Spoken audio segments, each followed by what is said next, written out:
হুজুর জান্নাতের ভেতর আবার শপিং মল থাকবে কেমনে? প্রশ্ন আসতে পারে না?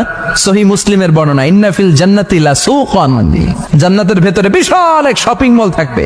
এটা বোধহয় আমাদের বসুন্ধরা শপিং কমপ্লেক্সের মতো হবে, যমুনা ফিউচার পার্ক।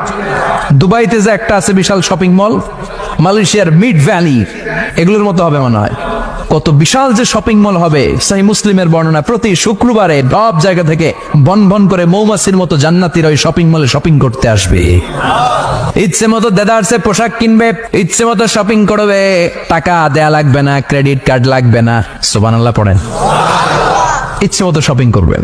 দুনিয়াতে একটু কষ্ট করে হালাল উপার্জন করে খেয়ে যান। আল কানাআতু মিনাল ইসলাম, অল্পে খেয়ে তুষ্ট থাকার, আল্লাহ শুকরিয়া করা, এটার নামই ইসলাম।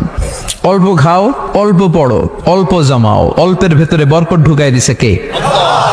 অনেকে দেখবেন অনেক খাই খাই নাই নাই করে, এটা যাদের স্বভাব তাদের কখনো বরকত হয় না। অল্প খাবেন, অল্প পড়বেন, আর হালালের সাথে সম্পর্ক করবেন।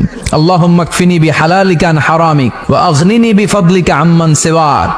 বিষ্ণুনবী দোয়া করতেন, আল্লাহ হালালকে আমার জন্য যথেষ্ট করেন, হারাম থেকে আমারে বাঁচিয়ে রাখেন। পড়েন আমিন।